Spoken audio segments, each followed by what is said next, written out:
We are just basically another pair of eyes for the pilot, right? So the pilot looks at one point at a time.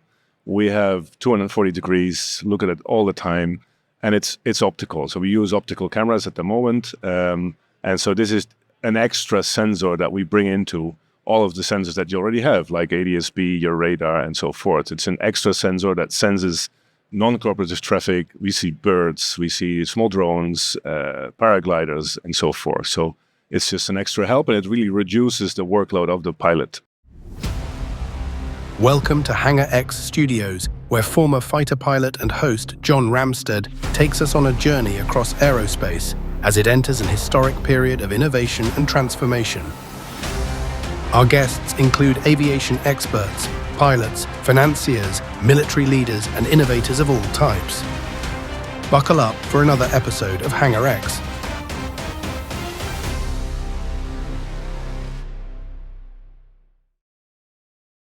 Today's episode is brought to you by our platinum sponsor, XTI Aerospace. They are powering the vertical economy, building a long-range VTOL, and you can find more at xtiaerospace.com. Now, please remember to like, comment, and share on this channel, and enjoy today's podcast.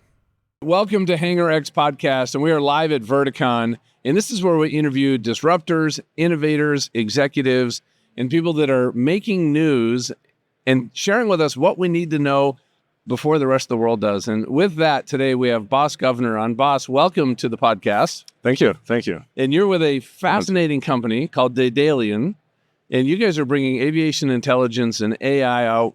And we were having a little conversation before we started, but could you tell me a little bit more about what DAEDALEAN is and what you guys do? Right. So we are developing the first, let's say, AI-enabled avionics. So we are using AI, machine learning, to actually detect other aircraft traffic, non-cooperative traffic, positioning systems, so we know where we are, landing guidance, wire detection, stuff like that. So yeah, that's fantastic. And now, you were telling me your background's it's really interesting. So what's your background that led you up to being CEO of DAEDALEAN? Yeah, I'm an aerospace engineer by background, and I did projects at Airbus, A380, 350, large airplanes. Then I went to an MRO, a Swiss Swiss MRO, maintenance and also modifications of large aircraft. And then I went to a Swiss company doing maintenance for the Air Force, also some modifications, cockpit upgrades on Super Puma, and I did some stuff on the F-18.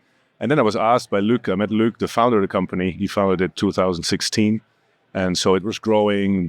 We have 150 people, and then he asked me if I would like to join. And it's a super exciting company. It's going to be a paradigm shift, I think, in terms of safety of what we do, right? And so I think it's a once in a lifetime opportunity to actually go do this and bring this technology into the market. And I think that's very exciting. So I decided to join. Yeah, and there's been some incredible articles written about AI in aviation, both from aircraft design, safety, flight control systems, flight laws. You talked about positioning, but what does AI kind of bring that maybe the public doesn't really understand? Hey, that's an area where AI can.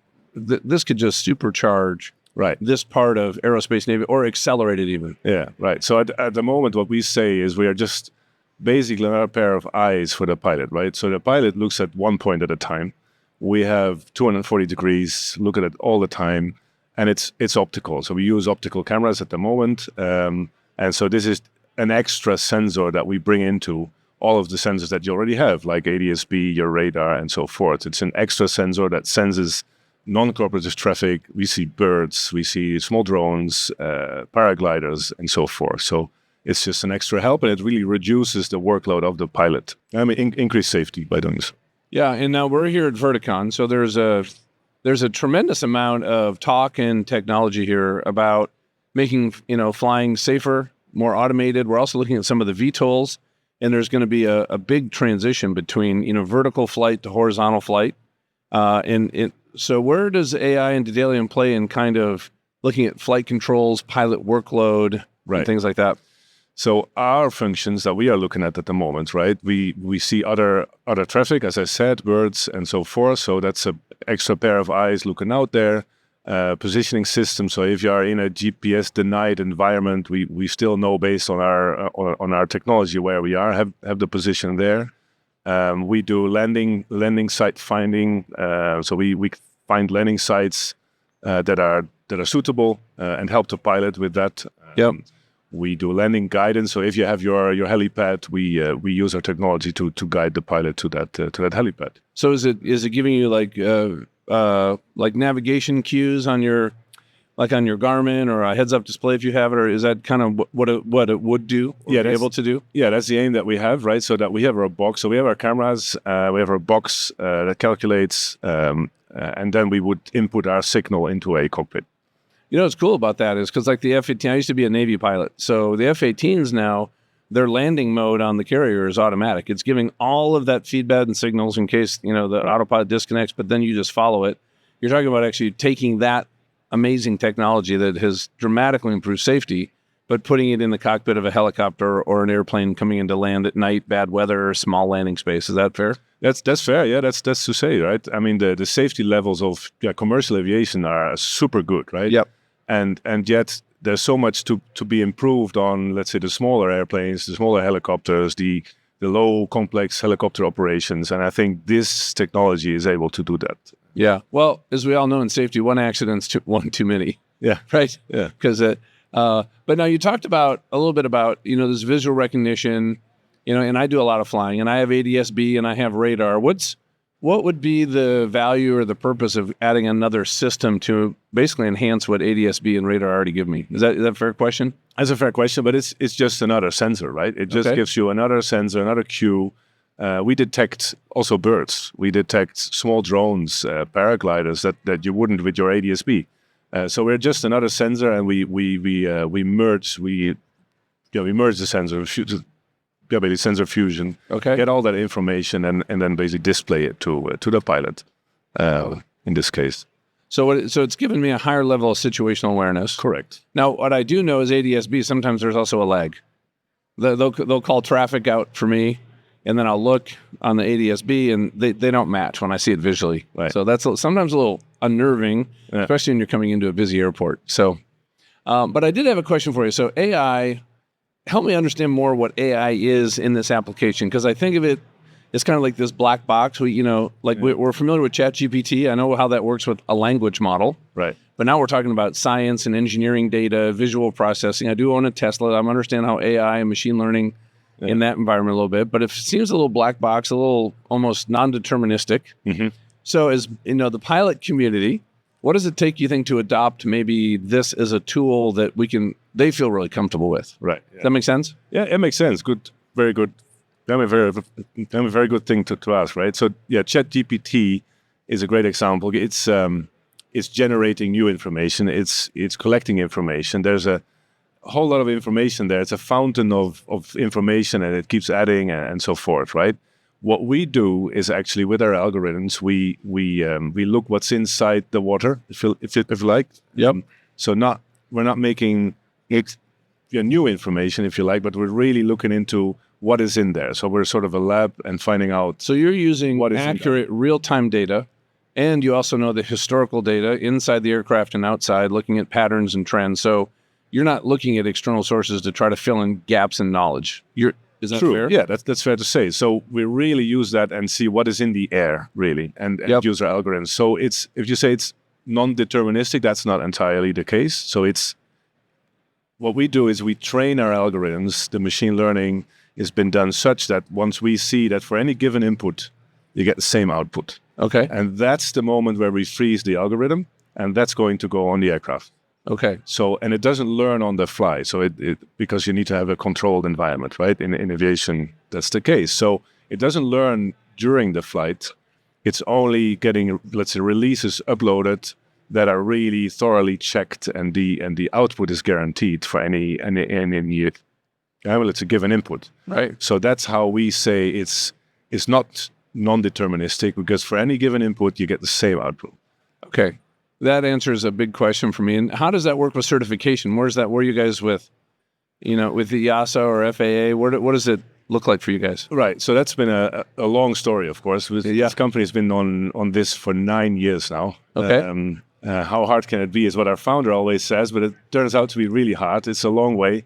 We have developed all of the processes, the tools. We've worked with EASA and the FAA for those 9 years as well on how this can be done. So it's all there. We have developed hardware because, of course, the hardware wasn't there that it needs. The compute power is relatively high. So we've done that, and now we've passed the second audit last year in November with both of them.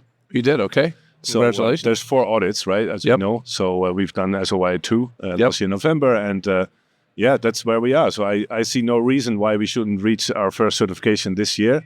Let's see what happens. But this year, let's see what happens. Rooting for you. We're going for it. Yeah. Now you guys are doing something that nobody else has done in aviation. Are there some major players? I know there's some big names here at this conference that are interested in what you guys are doing.